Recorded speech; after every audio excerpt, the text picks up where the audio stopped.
ఆనందానికి మీరే శత్రువులా? కొన్ని సంకేతాలు కనిపిస్తే నిర్లక్ష్యం చెయ్యకండి. ప్రతి ఒక్కరూ తమ జీవితంలో సంతోషంగా ఉండాలని కోరుకుంటారు. అయితే ఈ జనరేషన్లో చాలామంది అసంతృప్తితోనే జీవితాన్ని లీడ్ చేస్తున్నారు. జీవితంలో సంతోషం లేదు, బానిసల్లా బతుకుతూనేమనే భావనలో ఉంటున్నారు. ఈ కష్టాలు ఇంకెన్నాళ్ళు అని అసంతృప్తితో బతికేవారు చాలామంది.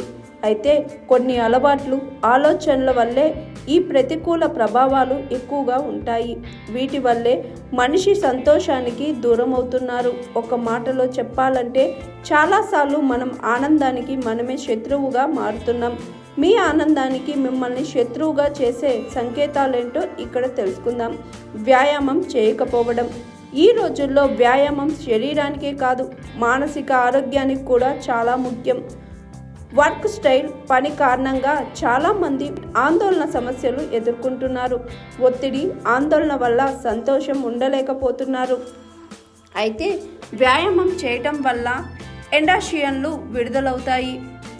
ఇవి ఒత్తిడిని తగ్గిస్తాయి, మానసిక స్థితిని మెరుగుపరుస్తాయి. క్రమం తప్పకుండా వ్యాయామం చేయకపోతే మీరు అనేక సమస్యలు ఎదుర్కొంటారు.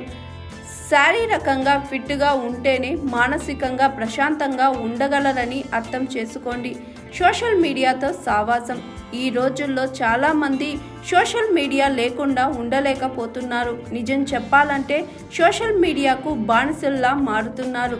సోషల్ మీడియాలో ఇతరుల జీవితాలను చూసి వారితో పోల్చుకోవడం ప్రారంభిస్తున్నారు. ఇలా పోలికల వల్ల అసంతృప్తి, ప్రతికూలత భావాలు పెరుగుతాయి.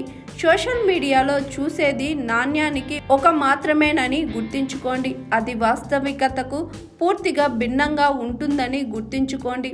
ఇతరుల తప్పుల్ని వెతకడం. మనం చేసే తప్పుల గురించి ఆలోచించడం మంచిదే.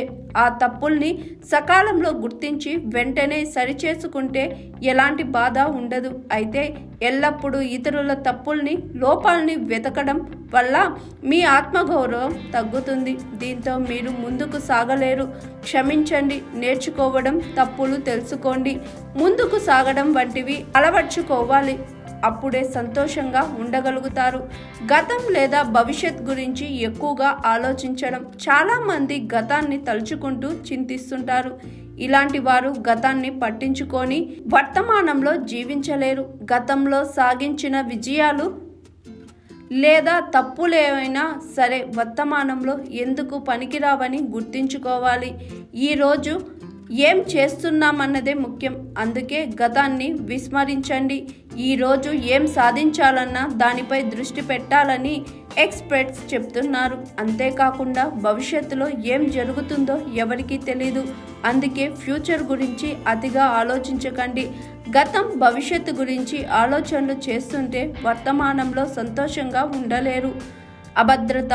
కొందరు అభద్రత కారణంగా ఇతరులతో పోల్చుకోవడం మొదలు పెడతారు. వారిలో ఉన్న బలాన్ని మర్చిపోయి లోపాలపై దృష్టి పెడతారు. జీవితంలో ఏం సాధించలేమన్న భావన ఉండకూడదు.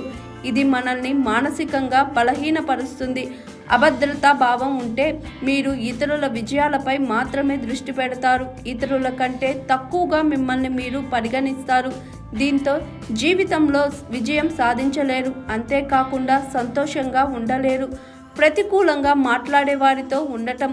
మీ చుట్టూ ఉన్న వ్యక్తులు కూడా మిమ్మల్ని ప్రభావితం చేస్తారు. ఆలోచనలు, భావాల్ని ప్రభావితం చేయగల సామర్థ్యం మీ చుట్టూ ఉన్న వ్యక్తులకు ఉంటుంది. ఇప్పుడున్న నెగిటివ్ థింకింగ్, ప్రతికూలంగా మాట్లాడే వ్యక్తులతో ఉంటే ఆనందం మీ దరిదాపుల్లో ఉండదు. అందుకే పాజిటివ్ థింకింగ్, ఇతరుల ఆనందం కోరుకునే వ్యక్తులతో సమయం గడపండి. ఇలాంటి వారు మీ సంతోషం రెట్టింపయ్యేలా చేయగలరు. సమయం కేటాయించకపోవడం. వర్క్ లైఫ్, ఫ్యామిలీ బాధ్యతలు, ఇతరుల అవసరాలతో చాలా బిజీగా ఉండటం వల్ల చాలామంది తమకు తాము సమయం కేటాయించుకోలేరు. దీనివల్ల మీ ఆనందం తగ్గిపోతుంది. ఇతరుల అవసరాలు తీర్చడం ముఖ్యమే, కానీ మీకు సమయం కేటాయించుకోవడం కూడా చాలా ముఖ్యం. మీకు నచ్చిన పనులు చేయడం, విశ్రాంతి తీసుకోవడం వల్ల ఆనందంగా ఉండగలుగుతారు. హాయ్ ఎవ్రీవన్, నేను మీ Pavani. Please like, share and subscribe GRTV. Hi, I'm Jyoti Singh. Please like and subscribe GRTV channel. అందరికీ నమస్కారం. నా పేరు Sambit. Please like and subscribe GRTV. Thank you.